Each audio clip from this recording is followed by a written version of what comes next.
এ দৃশ্য ইউরোপ বা আমেরিকার নয়।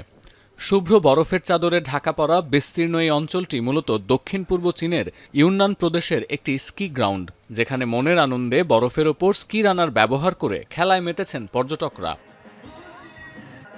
চীনে এবার শীত মৌসুম শুরু হয়েছে তীব্র তুষারপাত আর মারাত্মক শৈত্যপ্রবাহের মধ্যে। অনেক বিস্তীর্ণ অঞ্চলে এখনও জমে আছে বরফের পুরু স্তর, আর এই সুযোগ কাজে লাগিয়ে নতুন নতুন অফার দিচ্ছে চীনা স্কি রিসর্টগুলো। চীনের জেনারেল অ্যাডমিনিস্ট্রেশন অফ স্পোর্টসের তথ্য বলছে, শীত মৌসুমের প্রথম মাস ডিসেম্বরে স্কি রিসোর্টগুলোতে বেড়াতে গেছেন প্রায় 3,50,00,000 দর্শনার্থী, যা গেল বছরের একই সময়ের তুলনায় 10% বেশি। এর মধ্যে বিদেশি পর্যটকের সংখ্যা 1,90,000, অর্থাৎ গেল মৌসুমের চেয়ে প্রায় 66% বেশি পর্যটক বেড়াতে গেছেন চীনে।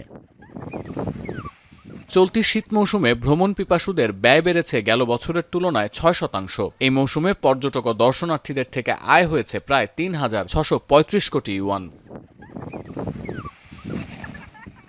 তুষারপাতকে একটি শিল্প খাতে পরিণত করতে 2016 থেকে 2024 পর্যন্ত নানা উদ্যোগ নিয়েছে চীন। বরফের মধ্যে স্কি ট্র্যাক ও রিসোর্ট নির্মাণ করে প্রকৃতির এই সম্পদকে উপযুক্তভাবে ব্যবহার করছে তারা। বলা হচ্ছে 2016 সালে চীনের তুষার শিল্পের আকার ছিল 3,647 কোটি ইউয়ান। 10 বছরে তা বেড়ে 9,800 কোটিতে পৌঁছেছে। এই খাতে বার্ষিক প্রবৃদ্ধির হার ছিল 21.9%।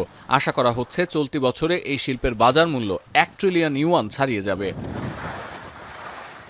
আর এই সাফল্যে সবচেয়ে বড় ভূমিকা রেখেছে এই স্কি রিসর্টগুলো। 2013-14 মৌসুমে চীনে এমন রিসর্টের সংখ্যা ছিল মাত্র 5টি। 2023-24 মৌসুমে তা বেড়ে দাঁড়িয়েছে 59টিতে। বর্তমানে চীনে স্কেটিং ভেন্যুর সংখ্যা 1,725টি। স্কেটিং গ্রাউন্ডের সংখ্যা বাড়ানোর পাশাপাশি শীত মৌসুমে ভিসা ছাড়াই ভ্রমণের সুবিধা আরও সম্প্রসারিত করায় শীতের শুরুতেই লাভের মুখ দেখল চীনের পর্যটন খাত।